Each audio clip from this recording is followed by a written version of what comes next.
Okay, so it suffices to say, wherever we start here, we're going to build a pattern, and between the fourth and the fifth string, there's going to be, we move the pattern over one. That's the only rule with P4 patterns. So let's go back to today's chart and talk about how we're going to build. What is the subject of today's chart? True long pattern pentatonics. That's not just words. True meaning back to basics. We're going to do the patterns again, exactly how we learned the short pattern pentatonics. Okay? True long pattern pentatonics. What do we mean by long pattern pentatonics? Okay, we mean we're going to be playing this guy over here, not this one. That's the short pattern. 10 strings, because we're going to do cage twice. So we can go up from root to root here, and from 3 to 3. In the long patterns, I'm concerned with different things, so I made a 9 string pattern. I'm concerned with a nice S2L up here, 3, 5, 6 root. We'll leave the 4s and 7s in there. They're not bothering us. We're playing the white notes. They're just the highlighted notes. They are kind of the white notes. If you're in a certain key, they could be, but every diatonic scale has white and black notes, so that's not what they are. I've just highlighted them for you, and we're not going to play these black notes here. And of course, these are the normal accidentals labeled with the string shapes, the mighty string shapes. So we have an S2L here, 3, 5, 6 root, and then we have an S3S long. What's that? Well, let's look for an S3S right here. Here's a staccato short, 2, 3, 5, 6 root 2. Okay, but this is an S3S long. It's a staccato short, but it's long. And this one, so the S3S long, let's look at these. And then of course we have some, so they're interleaved patterns here. We've got everything on one. Here's the S3XL pentatonic, 5, 6, root 2, 3, 5, 6. Okay, so here, what I've done is up here, I've isolated the patterns. Walkover is always on the top of the S3S. So the walkovers, we're going to do this root 2, 3. This is the long pattern. This is the key. This is the master key pattern. It's the pattern that opens up the fret, the next cage rather, and eventually opens up the entire fretboard. So in D, it would be 2, 3, 5, 6, root 2, 3. So now we're going from D cage. If you keep spelling the word caged, caged, caged, D would go to C again. So now we're in the C box here.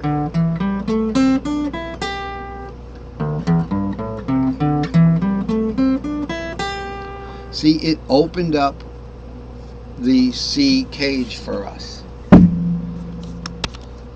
By the way, it's a little hot in here. It's 84 degrees. I did close the door so the neighbors don't have to, hear the big lesson going on or whatever. I'm really not that loud, but it is 84 degrees either way, door open or shut, I'll tell you that much. I got some fans going. You might hear them humming in the background. So the S3S long pattern is like a master key that opens up any next cage that you play the pattern in. Now let's look at the other pattern. Here's the S3XL Pent. Now remember, this lesson is about long pattern pentatonics. Alright, I'm going to play something and tell me if it's a long or a short pattern pentatonic.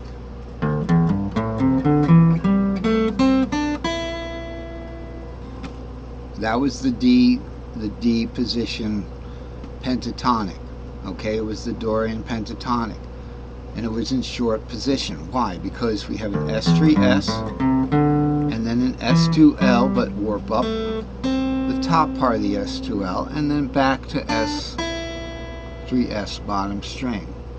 Okay, so that was the short pattern. The long pattern, pentatonic for the D, let's look at it before we play it and make sure we get it right. 2, 3, 5, 6. Now we're going to have the key that opens up. D is going to open up the C box. and then we're going to finish on the C, 2, 3, 5, 6, root 2, okay, and then 3, 5. So we start on the D position, and we're going to end on the 3, 5. That's 6 strings, should be 1, 2, 3, 4, 5, 6. We're going to end on the C. Remember, D goes to C because the key opens up the next cage. Alright, so here's the long.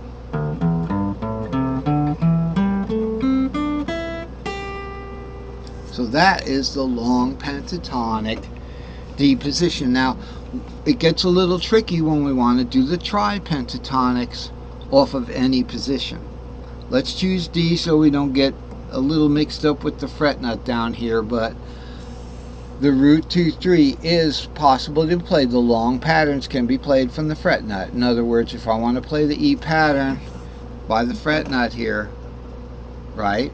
So we're not going this way because we can't do that. Tinkerbell won't let us. So we got root 2, 3, and then 5, 6. This is pentatonic, remember. Then root 2. Now we're not going to go ramp pattern up the fretboard like this.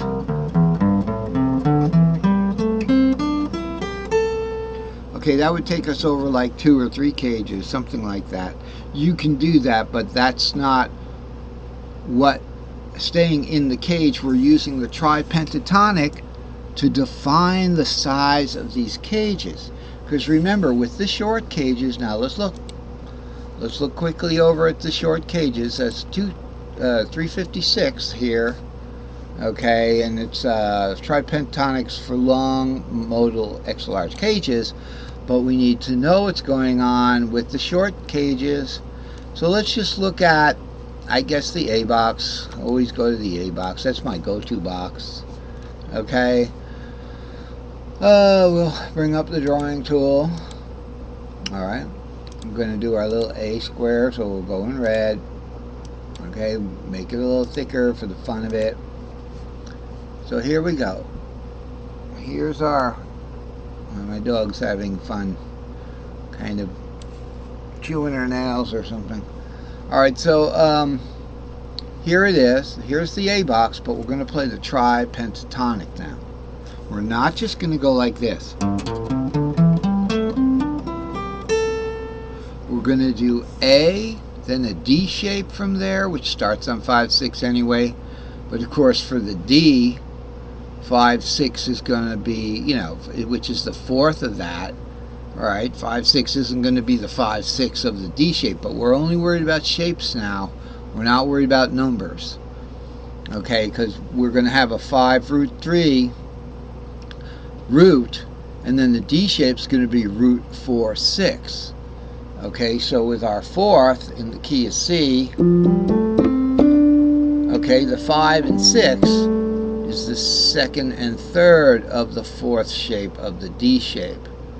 Okay, so if you look over here at the D shape, you see how the two guys down there, the two shorts, the bottom of the S3S in the D box, you get a whole S3S, is the second and the third, but taking that shape and putting it over here, it's still the 5 and the 6. It's still the G and the A. So we're going to play the D shape as the fourth, starting from the A. So we go, and then we're going to play the E shape as the fifth. So what we've got essentially is,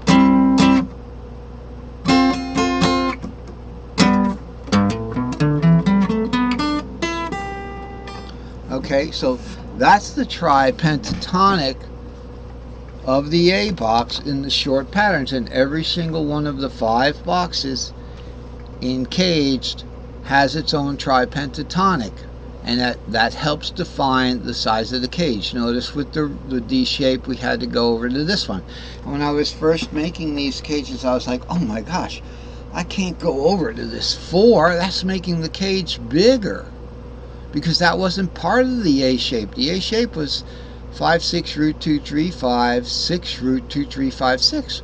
How much, you know, I was afraid to make the cages bigger. Well, now they're getting quite big. I'm about, ready to start focusing on scaling them back, but for now, the cage